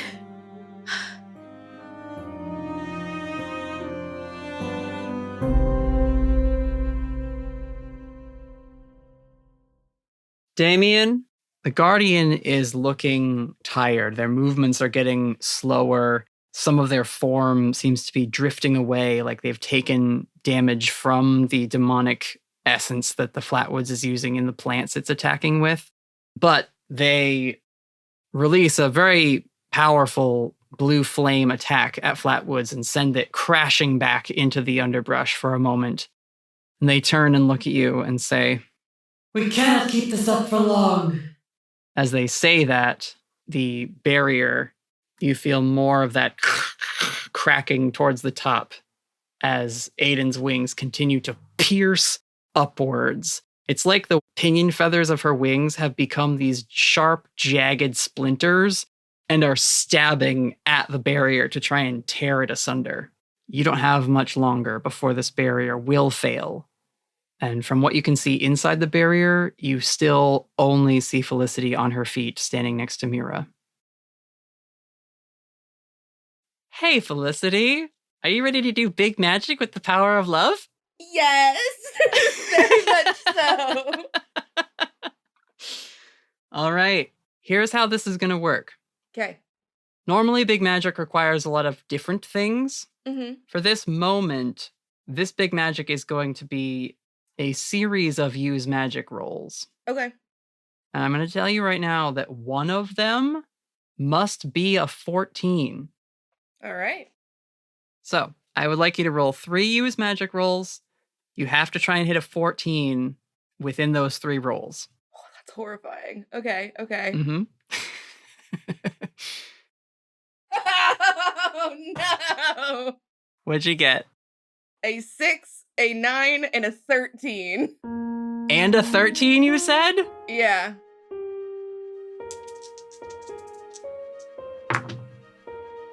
That is a 7 from Mira to help out.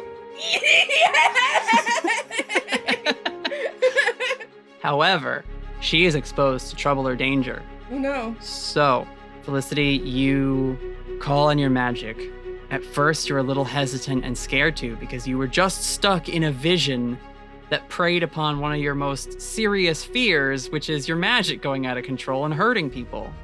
Yes. So, at first, you're not doing much. And Mira looks over at you and kind of squeezes your hand and says, "It's all right, we've got this." I'm going to say that is your 6.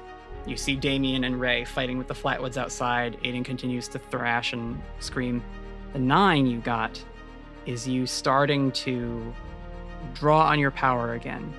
You feel Ghosty and Tom come over and hug your feet as they quiver and shake in fear at just the stuff going on. Things are bad. You see Windy over Raven's form very protectively, but not wanting to attack Aidan. You see the rest of your friends still affected by this spore effect. There are roots now reaching up and growing around them like cocoons. You and Mira are the only ones in here who can do something about this right now. So you draw on your magic. What type of magic is Felicity attempting to do in order to save or help Aidan? Oh, God. What is the emotion Felicity is injecting into this spell? What is the thing that she needs from Aidan that maybe she hasn't been getting lately? Things haven't been the same since you left Autumn Falls. Really, ever since the Echo Bay Marina, things have been weird between you two. Yeah. And now she is in the most danger you've ever seen her in. You can hear her screaming from within the cry of this monster form that she's in. My gut says, like, what I need from her is, like, honesty. Yeah? Yeah. All right, honesty. That's my answer. Okay. Felicity, you start to glow. So does Mira. And you reach towards Aidan. You see her in this monstrous form, in pain, definitely fighting and struggling against something. You know that's not her. That's whatever this corruption is around her, and you need the real Aidan. Yeah. You're 13, which Mira is going to help you make a 14, which is the DC I set. You feel a little boost, like someone picked you up a little bit and gave you a hug. As Mira looks at you, she's smiling. She's not even looking at anything else going around. She is just confidently grinning at you, waiting for you to do something amazing. You see a vine or branch or something shoot out of the monster form of Aidan, and it's coming right for Mira. And she just says, I knew you could do it. Best of luck, darling. And Mira is knocked across the campsite by this whip of branch. Oh. But she boosts your magic, and you become this beacon of energy and light, and the entire barrier is filled with it. Whoosh! Felicity. Mm-hmm. You explode with light, searching for honesty, and you open your eyes, and you are sitting in a booth at the Maple Leaf. Okay. You look around this familiar diner. You've eaten here tons of times before, and all your friends are here. Whitaker is sitting in the back corner in a booth with a menu and a coffee. You see Hugo riding up on his bike outside. You see Raven has a platter of pancakes and eggs and bacon that she's giving to a family in the booth that's sitting ahead of the one you're in. And you see Aidan over at the register, smiling and cashing out Damien as he pays for his check. That's rare. Mm-hmm. And then you hear the sound of someone slurping something through a straw. And sitting across from you in the booth, sipping on a strawberry milkshake with whipped cream and a cherry, is a young girl, maybe 11 years old. She's wearing a fairly simple white dress, looks old-fashioned, with long, straight blonde hair. It's braided a bit on one side. She says, Hello, Felicity. It's good to see you here. We don't have a lot of time. Who? You look familiar, but who are you? My name's Aisling. And that is where we'll end our session. What? It's time!